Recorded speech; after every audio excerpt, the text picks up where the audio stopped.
Hey everyone, it's Friday, December 6th, 2013. I'm Darko, and I'm going to cover some news here for GGN. First, I'll start off with some Iran-Syria news, and then I'll maybe cover some Asian news. A Hezbollah official has been assassinated, and Israel is held responsible. At least that's what they're saying. So one of the leaders was assassinated on Tuesday at midnight in front of his home on the way back from work. Israel has automatically held the complete responsibility for this heinous crime, is basically subjected several times in several areas to failed assassination attempts. I guess kind of a crappy translation, but I think you get the point. This enemy should bear full responsibility and all consequences of this heinous crime and this repeated targeting of dear resistance leaders and cadres. The Zionist entity denied its involvement in the assassination of Lakis. Israel has nothing to do with this incident, Israeli foreign minister said. Then moving on, Syrian militants to use kidnapped nuns as human shields. You probably heard about this, but the latest reports say that these foreign-sponsored militants or terrorists fighting against the government in Syria plan to use a group of nuns they kidnapped from their covenant in the town of Mullah as human shields. I believe you had the Pope trying to intervene here as well. 12 Syrian and Lebanese nuns were kidnapped from a Greek Orthodox covenant after foreign-backed militants, including members of the al-Qaeda-linked al-Nusra Front, moved into the center of the city on Monday. And moving on here, Syrian rebels consider joining forces with regime troops to fight al-Qaeda. This is interesting because I've mentioned this before. Why don't these the Syrian I hate to call it the Syrian opposition because they're so engulfed with foreigners, non-Syrians, militants, Salafis, and that. But I was saying, why didn't they just put their differences aside with the central government and get rid of these foreign terrorists, mercenaries that are there to destabilize our country? And maybe they're going to do it. So alliances are shifting after West warns war-torn country poses greatest terror threat.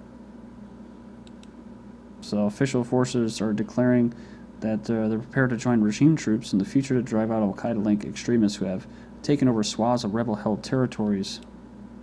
Commander of the Free Syrian Army warned that that's funny, they call it, in particular ISIS, they call it ISIS, Islamic State of Iraq and al-Sham, with thousands of foreign fighters in its ranks. He said it was very dangerous for the future of Syria, needs to be confronted before it becomes even more powerful. Syria's militant threat may force the U.S. to rethink President Assad. And I don't think I trust these people. Dianne Feinstein, that's House Representatives, saying on Sunday they told CNN that Americans were not safer from terrorist attacks than in 2011. Some analysts are saying that the Obama regime may have to take a more active role in staving off potential threats from the opposition groups. But striking these groups in Syria would pose a formidable political, military, and legal obstacle. It could come at the cost of some kind of accommodation, even if only temporary or tactical, with al-Assad's brutal but secular government, analysts say. A veteran diplomat, Ryan C. Crocker, said we need to start talking to the Assad regime again about counterterrorism. So it will have to be done very, very quietly, but bad as al-Assad is, he is not as bad as the militants who would take over in his absence. And Putin discusses Syria and Iran with Saudi intelligence chief Bandar. So the positive dynamics of the Iran nuclear program settlement were singled out in the talks. A Russian president discussed Syria and Iran with Saudi Arabia's intelligence chief Bandar bin Sultan in Moscow on Tuesday. The Saudis are seeking a way to diversify their foreign relations by restoring contacts with Russia, which is now the most active player on the Syrian matter. Saudi Arabia is supposedly furious with the U.S. for threatening to attack Syria and then not carrying that out, as well as the rapprochement with Iran. So Saudi Arabia can help Russia with a resolution in Syria because if anyone can influence the Syrian opposition, it's the Saudis, not the Americans. I saw an article, too, about Israel strengthening ties with Saudi Arabia. So Saudi-linked group behind Iran embassy attacks is Hezbollah. The Hezbollah chief said that he was convinced a Lebanon-based al-Qaeda group with direct links to Saudi intelligence was behind last month's deadly bombing outside Iran embassy in Beirut. I've pretty much said the same thing when it happened, but that's just reiterating it or verifying it. Zarif asked Saudi Arabia to work with Iran.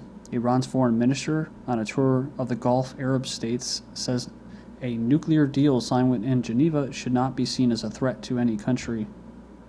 This is what's interesting. It says he's appealed to Saudi Arabia to work with Iran towards achieving regional stability. So Iran, Saudis.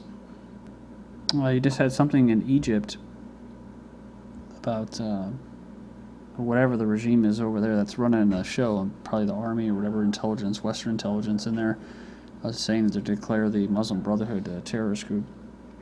But who knows, if they do get back on their feet, you have Iran, Egypt, and Saudis back in the picture, working together possibly in the future.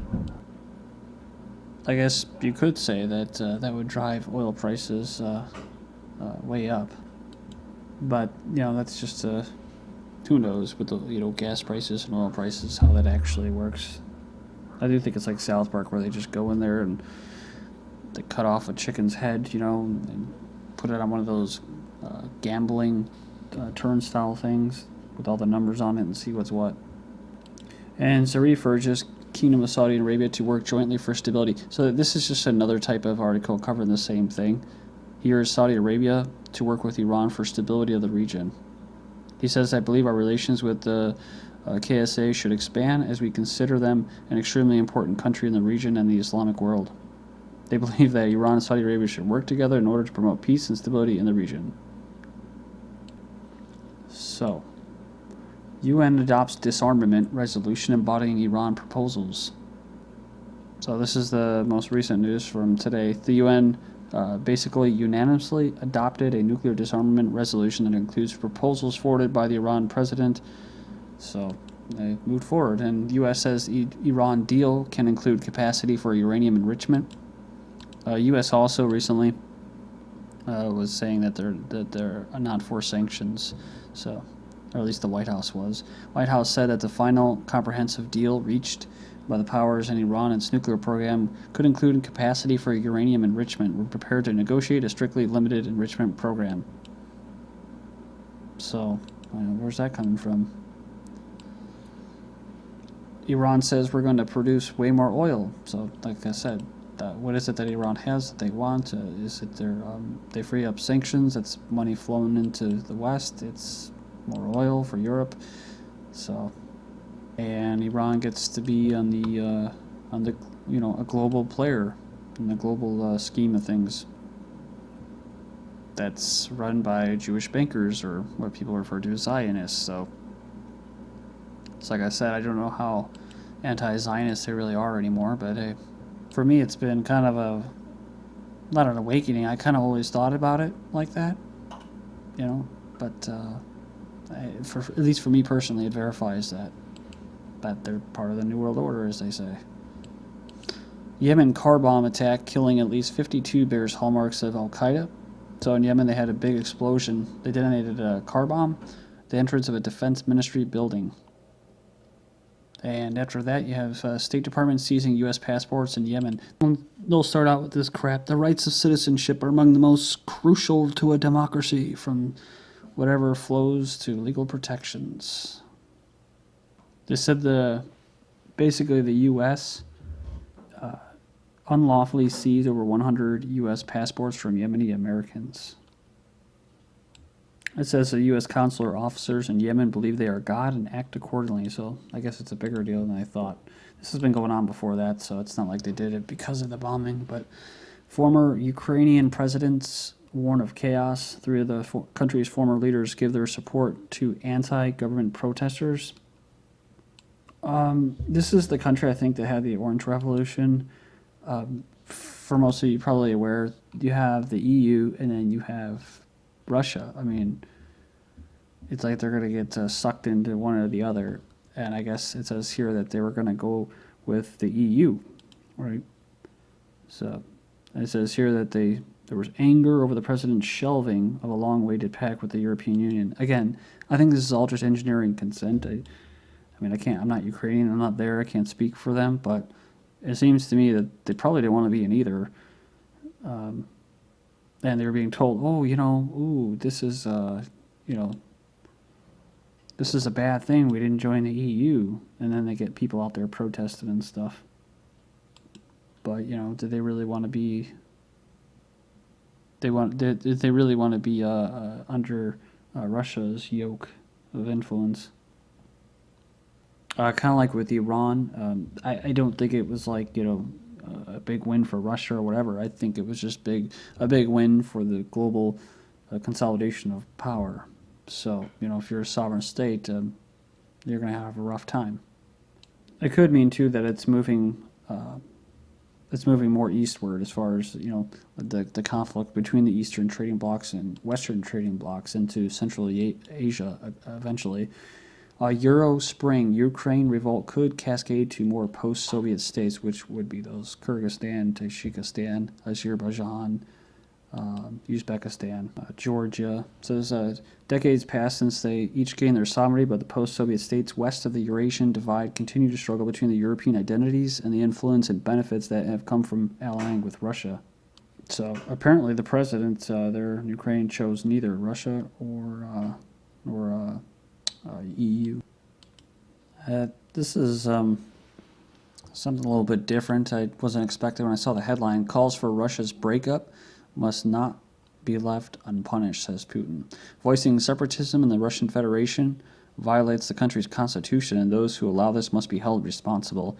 It is stated directly in the Constitution that the state must provide the territorial integrity of the country, and thus any talk about dividing any territories from the Russian Federation are anti-constitutional. In October, the leader of the Russian Communists called for the breakup of the Russian Federation under are inspired by the Imperial West, this is what he says, and should be punished by a jail term when asked by a bunch of college students. Approval for Russia's Putin lowest since 2000, says opinion poll. Rising prices and an economic slowdown helped drive Putin's public approval rating to its lowest level in more than 13 years.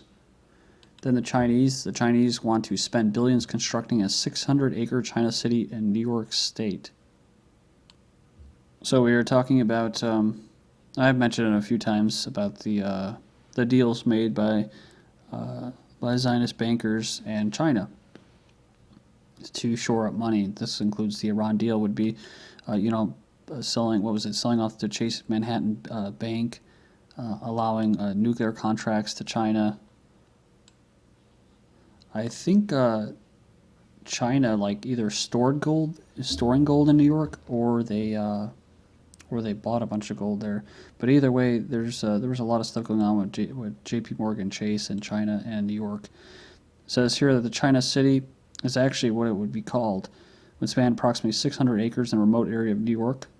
The plans anticipate large numbers of Chinese businesses, plenty of homes for Chinese immigrants, a Chinese high school, college, casino, and even a theme park. It's only phase 1 of the plan. They say the ultimate goal is 2,000 acres. Those promoting this plan say it will be a great way for New Yorkers to learn to appreciate Chinese culture. Finishing up here in the last 2 minutes, a couple stories from South America. Looting erupts in Argentine city after a police strike. Television showed looters, some on motorcycles, breaking into dozens of supermarkets and shops, stealing goods from food and beverages to flat-screen TVs. So, people dead. Then in Venezuela, they have elections going on down there. Massive power outage hits central and western Venezuela. Venezuela's Maduro, the president, said it was live sabotage on the electrical grid, blaming it on the fascist right.